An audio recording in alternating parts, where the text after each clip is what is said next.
오늘은 이 본문의 말씀을 가지고 예수 부활의 은혜 이런 제목으로 말씀을 드리겠습니다. 우리 주님은 우리 죄를 대속하셔서 십자가에서 못 박혀 죽으시고 장사한 지 3일 만에 다시 부활하셔서 무덤을 박차고 승리하셨습니다. 아멘. 그러면 주님이 부활하심으로 우리에게 주시는 은혜는 무엇이냐 한번 알아보면서 은혜를 나누겠습니다. 첫 번째로 예수님의 부활의 은혜는 사망 권세를 이긴 승리 은혜인 것입니다. 아멘. 그 한 마리의 큰 뱀이 바닷속을 이렇게 헤엄치면서 많은 산고기를 집어 삼켰습니다.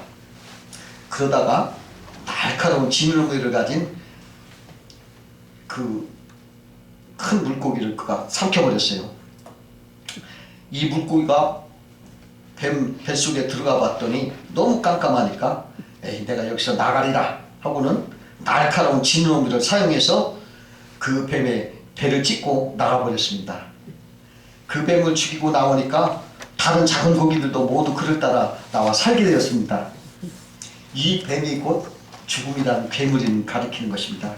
이 괴물이 오랫동안 인류를 집어삼켰습니다. 그러나 어느 날 예수님까지 집어삼켰는데 예수님은 무덤문을 여시고 살아나셨습니다. 그러므로 이제 예수 그리스도를 믿는 모든 성도는 그를 따라 무덤에서 일어나와 승리한 것이다 이것입니다. 그 나인성의 한 과부의 외아들 독자가 이렇게 청년이 젊은 나이에 죽었어요. 그러니까 그냥 슬픔이 그냥 가득 찬 나인성의 장례 행렬이 이제 있었던 것입니다. 그러나 그곳을 찾아오신 예수님은 그 슬픈 장례를 멈추게 하고 과부에게 울지 마라 그렇게 하면서 청년의 관에 손을 대면서 청년아 일어나라. 그럴 때 청년이 일어나고 말도 하였습니다. 그러자 나인성의 슬픈 장례 행렬은 부활의 기쁜 행렬로 바뀌어서 나인성은 온통 축제와 승리 행렬이 되었던 것입니다. 우리가 예수를 믿으면 장례 행렬이었던 우리가 부활의 기쁨과 승리 행렬로 동참하는 것이다. 그것을 우리에게 가르쳐주고 있는 것입니다. 그 다윗이 아직 어려서 심부름을 그 아버지가 형들이 전쟁터에서 잘 있는가 보라고 보냈어요. 근데 전쟁터에 가보니까 블레셋 대장 골리앗이 이스라엘 향해서 호정하기를 누구든지 너희 대장을 하나 세워서 나와 싸우자. 이기는 쪽이 이 전쟁을 이기는 것으로 우리 하자. 막 이렇게 소리를 뻐렁뻐렁 치는데 아무도 그 거대한 골리앗 그 덩치 그걸 보고서 막 또 어려서부터 그냥 싸움터에 다녀서 단련된 그 싸움꾼 골리앗을 상대를 못하니까 대적할 수가 없어서 그냥 다들 소리 없이 숨어만 있고 아무도 나오는 사람 없어요. 근데 다윗이 이렇게 보니까 세상에 하나님 백성에게 어떻게 저렇게 함부로 큰 소리 치면서 모욕하느냐. 분개가 생겨서 골리앗에게서 말하는 저 할례 받지 못한 사람이 어떻게 하나님을 이렇게 하냐고 내가 나가 대결하겠다고 나간 거예요. 그래서 다윗이 뭐라 하냐면 너는 칼과 단청으로 내게 나아오지만 나는 만군의 여호와 이름으로 내게 나아가노라. 그러면서 평소에 쓰던 불맷돌을 확 돌려가지고 그냥 던져가지고 그것이 골리앗 이마를 딱 맞춰서 그 골리앗이 거기서 쓰러져서 이스라엘이 거기서 승리를 하게 됐습니다. 우리 예수님은 다윗처럼 사망 권세 골리앗을 쓰러뜨리고 다시 승리하셨습니다. 그것이 바로 예수님의 승리신 것입니다. 우리가 예수를 믿을 때 골리앗 같은 사망 권세도 우리가 이길 수가 있다는 것을 우리에게 가르쳐주는 것입니다. 두 번째로 예수 부활의 은혜는 진리가 부활한 은혜인 것입니다. 사단은요 예수를 죽여서 무덤에 가둬놨어요. 그렇게 되니까 예수의 피가 흘리시고 대속의 피와 또 우리 죄를 구원하신 예수님의 그 대속의 모든 진리도 같이 무덤 속에 묻히고 말았어요. 그러나 예수님은 그 죽음에서 부활하셨어요. 그러므로 예수 그리스도의 피 흘리신 속죄, 그 구주가 되신 그 진리가 예수의 부활과 함께 살아난 거예요. 다시 살아나게 됐어요. 만약에 예수님이 부활하지 않으셨다면 진리는 영원히 묻혀지고 말았어요. 그 진리는 있지만 누구나 증명할 수가 없잖아요. 그러나 예수님이 성경대로 살아나시고 언약대로 살아나셨기 때문에 사탄이 그걸 감추려고 했지만은 예수님의 부활로 말미암아 모든 것이 진리로 드러나고 증명이 됐던 것입니다. 예수 부활은 사탄의 거짓을 깨뜨리고 진리를 밝히 드러내고 증명한 것입니다. 주의 부활로 예수님이 말씀은 진실이었다. 한 말씀하면 거짓이 없었다. 그 말씀은 한마디도 땅에 떨어지는 건 아니다. 왜? 그분은 말씀대로 죽으셨다. 살아났기 때문에 증명이 된 거예요. 아멘. 그러므로 그가 그동안에 말씀하신 거, 우리를 위해 피 흘리신 거, 죽으셨다 다시 살아나신 거, 이러한 모든 것이 그의 부활로 사실로 증명이 된 것입니다. 아멘. 여러분, 예수의 부활은 이런 뜻이 있어요. 예수님만이 이 말씀하신 모든 것이 진리라는 것을 부활하심으로 증명을 하는 말씀이에요. 아멘. 구약에 다니엘이라는 선지자가 있었는데 그는 하나님 앞에서나 임금 앞에서나 언제나 거짓 없는 진실한 사람이었어요. 의로운 사람이었어요. 그러나 대족들이 임금 총애를 받는 다니엘을 시기하고 미워해가지고 다니엘을 어떻게든지 해쳐서 사자굴 속에 던져 죽이려고 했어요. 그 악인들이 임금한테 속였어요. 앞으로 30일 동안에 누구든지 임금 외에 어떤 신이나 사람에게 무엇을 구하면 사자굴 속에 던져놓기로 규례를 세워주세요. 그러면서 그 조서에다 도장을 찍어달라고 했어요. 그 임금은 그 신하들 말에 그냥 무심코 찍은 거예요. 그런데 다니엘은 그러한 조서가 임금이 도장이 찍힌 것을 알고도 창문을 열고 숨지 않고 사자굴 속에 들어가는 것도 알면서도 예루살렘에서 기도를 했어요. 결국 다니엘은 사자굴 속에 들어가게 된 것입니다. 그 임금은 그제서야 무언가 잘못된 걸 알고 뒤늦게 깨달았어요. 그렇지만 이미 인장이 찍혔고 다니엘을 사자굴 속에서 구할 수가 없는 거예요. 그래 다니엘을 걱정한 그 임금이 밤새 금식을 하고 다음날 아침에 사자굴 속에 가서 굴 앞에 가서 슬퍼 소리 지르기를 다니엘아 하나님이 능히 너를 구원하셨느냐. 뭐 사자한테 잡혀 먹었으니까 살 수는 없다고 생각을 하면서 그런 말을 했을 때 뜻밖의 다니엘이 사자굴 속에서 임금에게 말하기를 왕이시오 나의 하나님이 이미 그 천사를 보내어 사자의 불을 봉하여 사자가 나를 해치 못하게 하였나이다. 이는 나의 무죄함이 명백하고 나는 왕에게 어떤 해도 끼치지 않았다는 것을 증명하는 거 아닙니까? 그러니까 이거 맞다 신이 기뻐해서 다니엘을 굴에서 끌어올리고서 그러면 다니엘을 사자굴 속에 던진 자들은 사자굴 속에서 살아나오는 거 한번 던져봐라. 그러니까 그들이 사자굴 속에 던져지니까 그들은 다니엘 사자굴 속에 땅이 또 닿기도 전에 사자들이 달려들어서 그들이 뼈를 껴먹었다고 성경은 말하고 있는 것입니다. 다니엘이 사자굴 속에서 아무 상황 없이 살아서 나옴으로 다니엘이 진실한 사람이고 하나님 앞에 어려운 사람이라는 것이 증명됐듯이 예수님은 그 십자가의 그 고난에 피 한 방울 물어먹어 죽음에서 다시 살아남으로써 그 말씀이 다 진리고 하나님의 진리가 증명이 됐다 이것입니다. 예수의 부활이 이렇게 위대한 뜻이 있는 것입니다.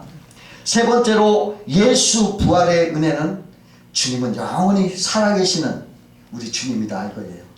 예수님이 죽으셨어요? 죽으셨지만 다시 살아나셨잖아요. 그러니까 예수님은 영원히 살아계시는 우리의 구세주예요. 얼마나 복돼요. 전지전능하신 자가 우리의 구세주로서 지금도 살아계시다는 거예요. 지금도 우리를 돌보시고 우리를 대화하신다는 거예요. 얼마나 감사해요. 터키에서 있었던 일이에요. 어떤 회교도가 몰래 성경을 읽어봤어요. 근데 교사님에 걸렸어. 그러니까 위기를 모면하라고 회교도가 교사에게 질문했어요. 제가 질문이 있는데 대답해 주시겠습니까? 뭐냐? 사람이 여행을 하다가 길을 잃었습니다. 그런데 옆을 보니 두 사람이 있었습니다. 한 사람은 죽은 사람이고 다른 한 사람은 산 사람입니다. 누구한테 가서 길을 물어야 합니까? 그야 산 사람에게 길을 물어야지. 그런데 왜 당신은 죽은 사람에게 길을 물으라고 하십니까? 아니 이 사람아, 내가 언제 죽은 사람에게 길을 물으라고 했나? 마호메트는 죽은 사람이요 예수는 부활 승천에 지금도 살아계십니다. 우리 인생들이 누구를 믿고 따라가야 하겠습니까? 그것은 아무 말 못하는 거예요. 아무 말도 못하고 한참 머뭇거리더니 나도 모르겠네, 자네 마음대로 하게. 그러더니 그 회교도의 교사가 나중에는 예수를 믿게 되었다는 것입니다. 주님은 살아계시고 살아계셔요. 그러므로 예수는 소망이 있어요. 살아있는 건 소망이 있잖아요. 그를 의지할 수가 있는 거예요. 언제나 예수 믿는 사람에게는 소망이 있어. 왜? 주님이 살아계시기 때문에. 그 어떤 언제나 즐거움과 기쁨으로 얼굴이 환하게 빛나는 꽃장수가 있었어요. 오늘날 단골 손님이 그 할머니를 보고 언제나 이렇게 얼굴이 즐겁고 밝아요. 근심 걱정이 전혀 없네요. 정말 편안한가 봐요. 아니요, 천만에요. 걱정 의심 없는 사람이 어디 있나요? 내게도 고통스러운 일, 짜증나는 걱정들이 많답니다. 그런데 어떻게 매일 그렇게 즐겁게 얼굴을 할 수가 있습니까? 그러니까 나는 3일의 비밀을 가지고 산답니다. 네? 3일의 비밀이라뇨? 그게 뭡니까? 3일의 비밀이란 문제가 생길 때마다 하나님께 그 문제를 해결하도록 맡겨버리고 조용히 3일을 기다리는 것입니다. 예수님이 무덤에서 3일 만에 부활하신 것처럼 그 문제가 3일이면 다 해결되는 것을 나는 믿습니다. 그게 나의 체험이라는 거예요. 그렇게 말하더라는 거예요. 여러분, 그렇습니다. 우리가 인생을 살아보면 다 막 예수님 죽은 것처럼 다 죽은 것 같아. 다 세상은 절망가고 아무것도 아니고 다 무너진 것 같아. 그래도 예수님이 부활하신 것처럼 부활의 새 희망이 반드시 찾아오도록 믿는 자에게 역사하시는 것을 여러분 아시기 바라요. 내 눈에는 볼 때는 내가 죽은 것 같고 나는 절망에 빠진 것 같고 아무것도 그러나 예수님이 부활하신 것처럼 우리의 새 희망이 부활하실 줄로 믿습니다. 네 번째로 예수님의 부활의 은혜는 새 생명의 복이다, 이것입니다. 우리는 옛사람, 죄인된 옛사람을 십자가에서 예수와 함께 못 박았어요. 그리고 예수의 부활과 함께 새 생명으로 살게 된 사람이에요. 우리 기스자는 다 그런 거예요. 이제 우리가 옛사람은 십자가로 예수와 함께 죽었고 예수의 부활과 함께 새 사람으로 사는 거예요. 전에는 육으로 살던 내가 이제 예수와 함께 죽고 이제 부활의 영으로 살아서 새롭게 살아가는 것이 이 부활의 은혜인 것입니다. 그 한 목사님이 이렇게 도자기 공장 근처에 사는 성도집을 이렇게 신방을 했어요. 그 목사님 그 집에 가보니까 유리 상자 쪽에 2개의 아름다운 꽃병이 있어서 너무나 아름다워. 참 아름다운데 이 꽃병을 어떻게 하면 살 수 있습니까? 그러니까 주님 고개를 좀 그거 파는 거 아닙니다. 억만을 줘도 그거 못 팝니다. 왜 그래요? 제가요 옛날에는 지독한 술 지정병이었고 큰 노름뱅이였습니다. 그런데 어느 날 부흥회를 갔어요. 친구의 권유로 억지로 갔지만 거기서 은혜를 받았답니다. 그래가지고 내가 회개를 하고 새 사람이 됐습니다. 근데 그날 즐거운 마음으로 집으로 오는데 도자기 옆에 진흙이 이렇게 버려져 있는 걸 봤습니다. 근데 그 버려진 진흙을 가져와서 제가 꽃병을 만들어 가지고 이렇게 해놓은 것이 꽃병입니다. 나같이 버려지고 쓸모없이 저거했던 것을 하나님이 나를 새 사람 만들고 아름다운 하나님의 종으로 만드는 것을 얼마나 감사한지. 이 꽃병을 볼 때마다 이 버려진 그 흙으로 이렇게 아름답게 만든 걸 볼 때마다 하나님의 은혜에 감사를 드린답니다. 그러므로 제가 이걸 팔지는 않습니다. 이러더라는 거예요. 우리가 다 옛사람으로 타락하고 아집과 고집 속에서 그냥 악을 범하며 부정하고 뭐라고 하는 그런 나쁜 사람이었잖아요. 그러나 하나님 우리를 불러다가 이제 새로운 성령으로 새롭게 변화시켜 줬다는 것입니다. 그 일본 동경 근처에 어느 도시에 기독교인 마다 요시오라는 분이 있었어요. 그분은 목재상을 경영하고 있었는데 그분이 아주 신체적으로 불완전해서 어떤 회사도 채용하지 못하는 사람들을 그 사람들 다 채용을 해가지고 이렇게 좋은 평판이 났어요. 신문도 나고. 근데 어느 날 편지가 왔는데 뭐라고 왔냐면, 나는 반평생 형무소를 살아온 전과 21범입니다. 이번에 출소하면 나 같은 사람도 채용해 줄 수 있나요? 그래 가족회의가 모여서 상의를 했어요. 그래서 일단 한번 그분을 만나보자. 그래 가서 이제 먼저 형무소장을 만났어요. 그때 형무소장은 고개를 막 흔들면서 그 사람은 나갔다가 사흘이면 또 들어오는 그런 사람이니까 상관하지 않는 게 좋겠습니다. 그렇게 하는 거예요. 그래도 그 미하다 씨가 그를 직접 만나고 판단하겠다고 직접 만났어요. 근데 마음에 불쌍한 생각이 들어서 좋습니다. 당신이 출소하면 우리가 채용해 주겠습니다. 약속을 했어요. 근데 출소하는 날 형무소에 또 그러는 거예요. 당신 뜻은 고귀한데 한 가지 부탁은 이 사람 보는 데 앞에서 돈을 놓지 마세요. 언제 없어집니다. 이러면서 보내요. 근데 그 전과 21범 그걸 그 미하다 씨는 전도해가지고 교회를 데려갔어요. 그래가지고 세상에서 학대받고 천대만 받던 이 사람이 그 성도들의 사랑으로 감동을 해가지고 진실한 크리스찬이 됐어요. 그래가지고 지금은요 미하다 씨의 가장 신임을 받은 금전 회계 출납부 회계가 됐대요. 그 사람에게 모든 돈을 다 맡겨도 그렇게 하나도 틀림없이. 이게 바로 부활의 영이에요. 아멘. 예수 부활의 영은 새 사람의 영인 거예요. 아멘. 옛 사람은 이제 죽었어요. 이제 새 사람의 영이에요. 아멘. 예수 믿는 사람은 이제 부활의 영, 새 영으로 사는 거예요. 그렇기 때문에 이제 죄라고 하는 그 죄 딱지가 떨어지고 하나님의 성령의 딱지가 붙어서 이제 그 사람은 불통했던 사람이 형통하게 되고요. 그전 사람은 부정적이었던 사람이 긍정적인 사람으로 이렇게 변화가 됩니다. 정말 놀라운 하나님의 축복의 사람으로 기적이 일어나는 사람이 되는 것입니다. 예수의 부활의 영은 인생을 이렇게 축복을 주시는 것입니다. 다섯 번째로 예수 부활의 은혜는 영생의 은혜입니다. 이게 가장 중요한 거예요. 오래전에 군대 형무소에서 사형수가 있었어요. 그 사람이 전방에서 막 총을 쏘다가 난사를 해가지고 민간인들 막 죽였어요. 그래서 사형에 처하게 됐는데 그 집행날을 기다리고 있는 사람이야. 근데 그 사람이 자기 집행날이 가까울수록 한 가지 소원이 생겼어. 뭐냐면 고기를 한번 시커 먹고 싶은 거예요.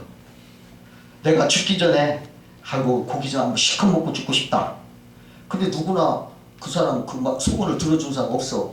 그러니까 그 사람이 자기 몸을 해부용으로 10만 원 주고 파는 거예요. 10만 원을 주고 내가 죽으면 해부용으로 쓰라고 하면서 10만 원을 받았어요. 그래가지고 그걸 가지고 자기가 먹고 싶었던 고기를 샀는데 많이 먹고 싶었지만 3만 원 이상 먹지 못한 거예요.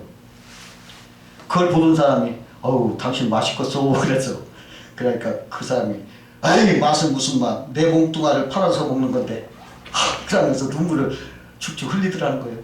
그러니까 고개를 떨어뜨리고 그 외에 형장으로 거론하가 죽었다라는 것입니다. 이게 얼마나 인생이 무상합니까? 생이 이 생뿐이면 우리가 산다는 게 이 사형수가 뭔가 먹고 싶었다는 그것뿐이 안 돼요. 그러나 우리가 예수를 믿으면 그리스도와 연합되어서 우리는 영생을 얻게 되는 거예요. 아멘. 예수 죽음 내 죽음, 예수 부활 내 부활. 아멘. 예수님 부활의 첫 열매라고 하셨죠. 이거 뭡니까? 예수님은 첫 열매면 나와 우리들은 그 첫 열매를 뒤따르는 부활의 둘째 열매, 셋째 열매, 그 부활의 열매를 뒤따르게 된다는 것을 암시하는 거 아닙니까? 우리가 예수를 믿으면 인생 무상의 그 허무한 인생이 아니라 영원히 예수와 함께 부활하는 그러한 천국 백성이 되는 걸 믿고, 여러분 오늘 부활절은 우리 인생에게 하나님이 주시는 최고의 선물이에요. 여러분 예수님은 부활하셨습니까? 아멘. 여러분 지금도 부활하셔서 나와 함께 가시고 살아계시고 항상 희망을 바라보시고 사시기를 주의 이름으로 축원드립니다. 기도하겠습니다.